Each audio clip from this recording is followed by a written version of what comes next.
America's most beloved benefit program is at risk. President Trump took aim at Social Security Tuesday during his address to a joint session of Congress. He falsely claimed the program has, quote, shocking levels of fraud and sends checks to 150-year-olds. To be clear, that's not true. A recent Inspector General report found less than 1% of Social Security payments are improper, and most are overpayments to eligible people.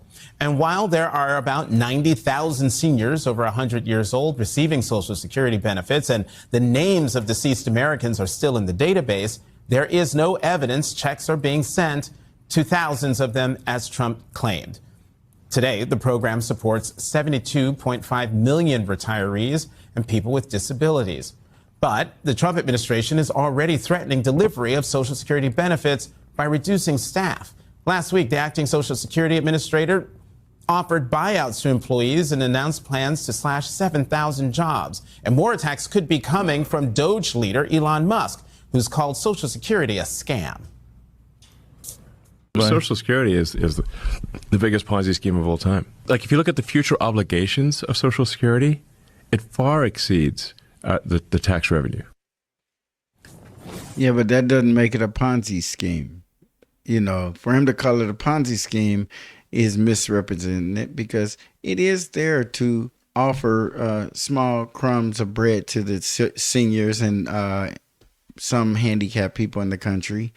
But to call it a Ponzi scheme is like you're paying into it under the misconception and the money's going somewhere else. And to some degree, I do believe that's happening. But when you connect Social Security to the rest of the United States government, it's just a small piece. And the government isn't going to let Social Security fail if they have the means to get the money from another part of the government, basically the tax base. We have a huge tax base from our businesses and our citizens and our property tax and all kind of other ways. The money is pouring into the country, and it's time that somebody looked at it in a way of being responsible. Because if you have an unlimited amount of money coming in, you can do anything. You can steal, you can misappropriate funds, you can lose money, just lose it, don't know where the hell it went. And nobody will ever really get in a whole lot of trouble. I mean, when a branch of the government is doing an economic or a financial audit and they fail it, that branch should be taken over at the top, or whoever's dealing with the economic side of that part of the government should be fired, and that immediately an audit has to be administered and passed within a reasonable amount of time, 60, 90 days or something, but it needs to be handled. This is the taxpayers' money. If a government agency fails an audit and they don't audit them immediately and correct the problem, find out what the hell is going on, then they're not taking the money that we're paying in our taxes as citizens very seriously. Joining me now to fact check is Martin O'Malley, former commissioner of the Social Security Administration and former governor of Maryland. Administrator O'Malley, Governor O'Malley, thank you for coming to the Saturday show. So you just heard Elon Musk talk about Social Security. What, if anything, that he said is true? Well, very little, nothing, as far as I can tell. I mean, and Elon Musk's statement was not completely factual. It's more of an opinion. And his opinion that Elon is a liar is his opinion. The opinions nowadays go out as facts.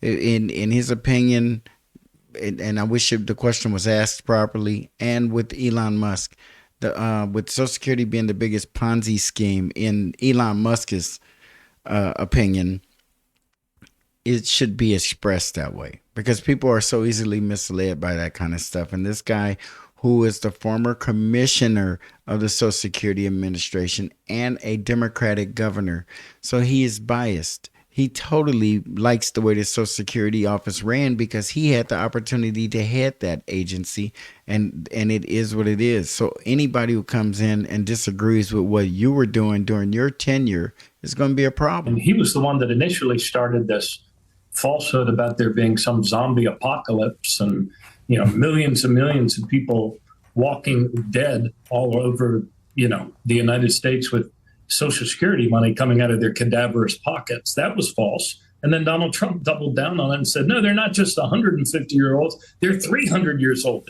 Presumably, they came here for the founding of Jamestown. His latest thing about this being a Ponzi scheme is also false. In fact, if Social Security were a Ponzi scheme, it would not be running for 90 years without ever missing a benefit payment. Social Security is a pay-as-you-go program. And it is true that the surplus reserve that was built up to last the lifetimes of baby boomers like me is being depleted sooner than anticipated in 1982. But that can be fixed. Then why hasn't it been? He just throws it out there. Oh, that can be fixed. So do you need to reelect another president of another party to come in and do drastic changes to make you really decide, oh, shit, we should have fixed that. Okay, we better take care of that. It means that you guys are lackadaisical and not focused and not taking care of things, and definitely not respecting the taxpayers' money in the United States. Taking our money and just giving it to other countries and other nations and not putting us first. If Social Security is insolvent, if it isn't going to make it another generation or two or whatever it was meant to do, why don't we take the money that we're giving to Ukraine and the money that we're giving to Israel and the money we're giving to anybody and put it into our Social Security system and make it first? Is there any segment of the United States population that the government puts first, above its allies, above its foreign interests? Is it any? Because that can be taken care of. Even if they did get miscalculated and it looked like it's going to fall short. Apparently, miscalculations are made all over the place, and we come in and make it up economically for a lot of people, a lot of folks. And we should be able to do that for our seniors.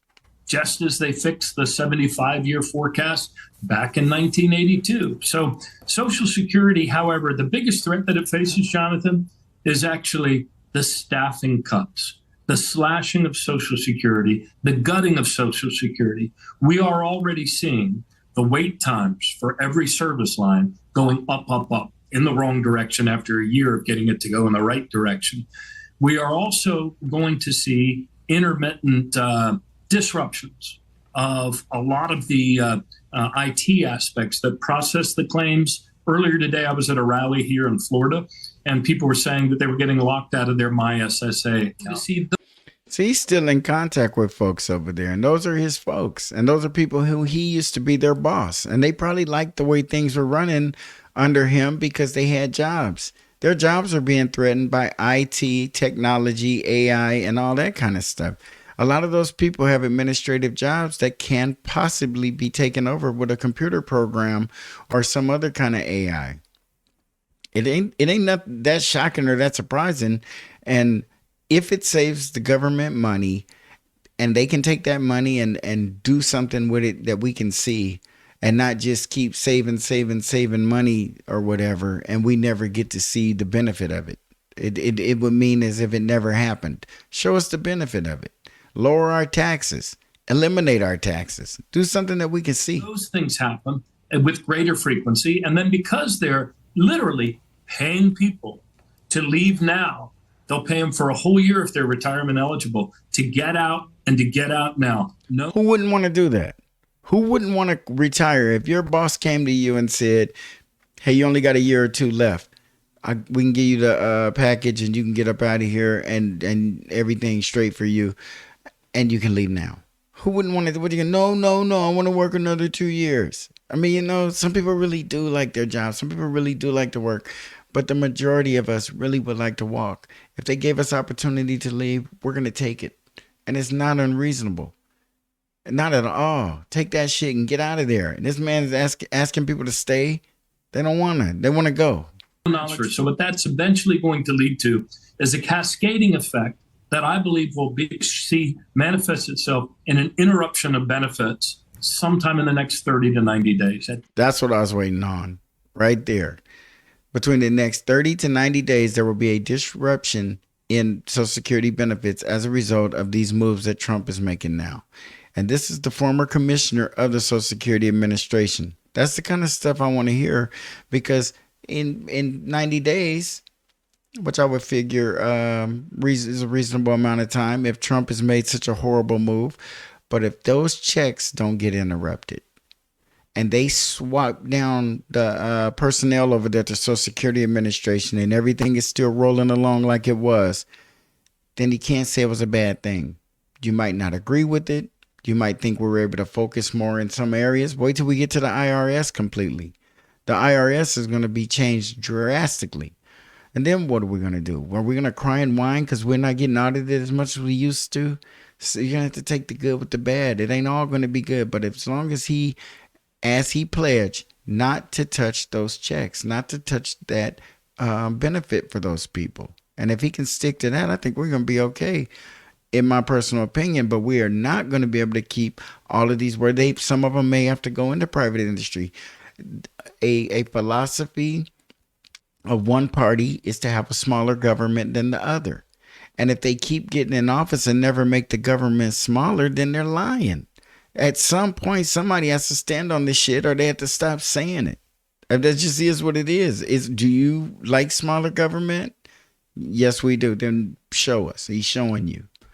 And if the Democrats really like big government and feel that it's essential to have us all on some kind of welfare assistance in order to be a happy country, then they need to win some elections. This rate.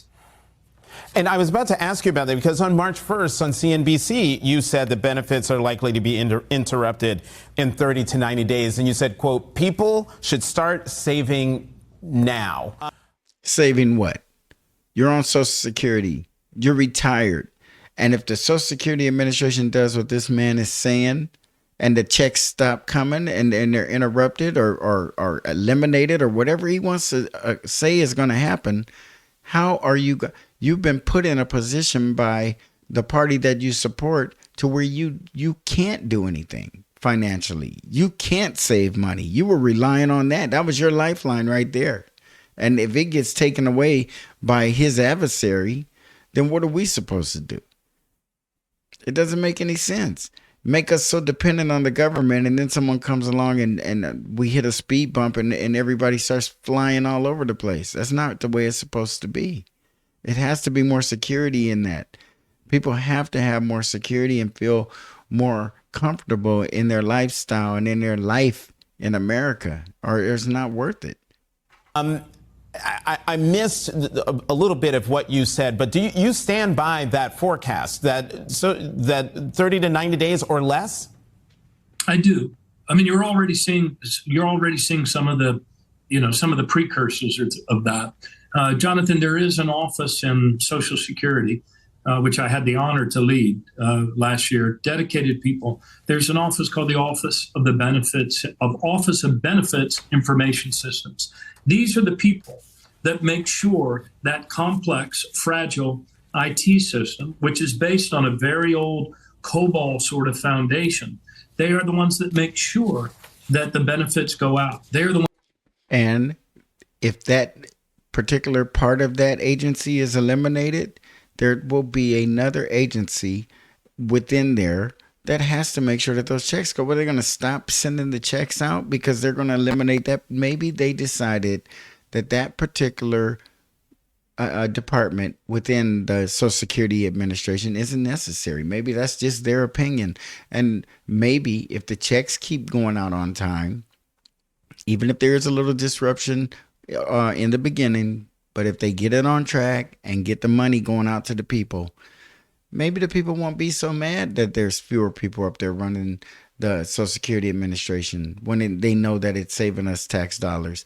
But saving tax dollars and not actual getting a tax savings is what my issue is. Don't save us no whole bunch of tax dollars, but our tax bill stays the same. We want our tax bill to go down accordingly.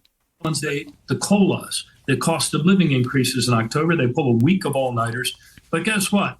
About 40% of them are are retirement eligible, which means they're being told by the Musk Doge team at Social Security, we will pay you for the whole year if you leave right the heck now. And don't let the door hit your backside on the way out. That's irresponsible. If you did. Might be. But as a worker, somebody hit you with that one, that's a you'd be like so excited. I'd go home really happy because I would take it. There's no way I would not stop working if I had the ability and the money was going to be there. I'd be gone. That in any company, as the CEO, the board would fire you.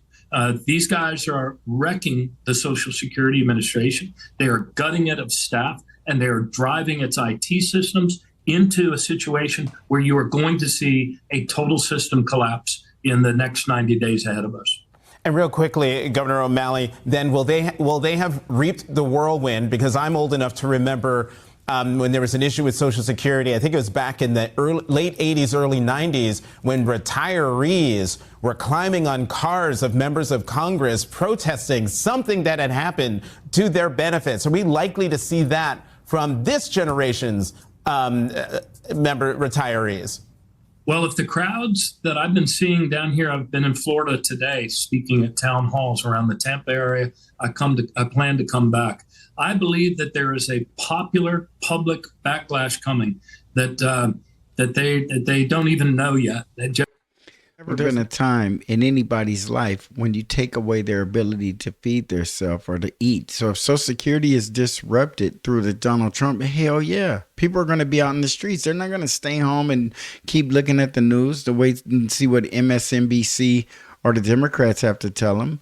They're going to be out in the streets going off. It's going to be some problems if that happens. But there are entire communities in this country that Social Security being taken away would crash. It would just crumble them. That's how dependent we become on this system that needs to be rethought. There got to be a better way for people who have worked their whole lives, no matter who they work for these darn private companies. Some of them may be not big enough to give them proper retirement benefits. But God damn it, when these people retire after working all these years, they should be able to sit back and relax comfortably. And if any stress comes to them at all, the least amount of it should come from our United States government. And if they have to get in there and fight to the degree where they're disrupting people's lives in this way, that's a problem.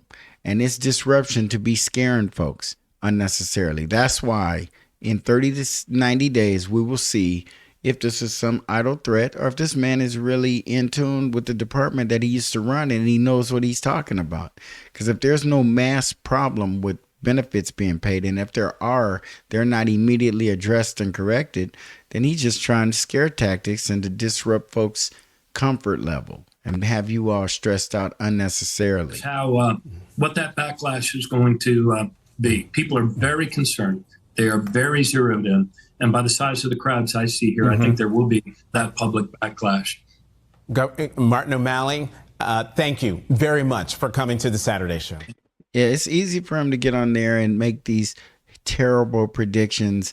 And then if it doesn't come to pass, nobody's going to come back and dig this interview up and call him out on it. He'll just go on to making some other crazy forecasts to scare the shit out of you. And he might be right. But if he is right, Trump has a whole lot of work to do. He is not going to be able to take Social Security from a Social Security dependent nation. Without Social Security, can you imagine what it would be like getting old in this country? Do you imagine how big of a reliability that is for some? They rely on that way before they retire. They're already figuring that in, and they're working at jobs that are going to offer them some 401k or some other type of benefit. It's rough for it to be to this point where this man has got folks nervous, as they should be, because you're talking about their future. You're talking about their ability to live, and especially in the twilight years when you can't go back to work for some people for health reasons. It's very sad. It is very sad. We're going to pay attention. We're going to keep you posted on Donald Trump's progress, the good, the bad, the indifferent. The Democrats right now we'll just hear words from them, and we'll do the best we can do to keep up on that as well. But action right now is what we're paying attention to. We want to see if this man is as terrible as they said he was, and we're going to be bringing it to you in real time. Really appreciate the support, folks. Like, comment, share, and please subscribe. And we'll see you on the next Black Popcorn.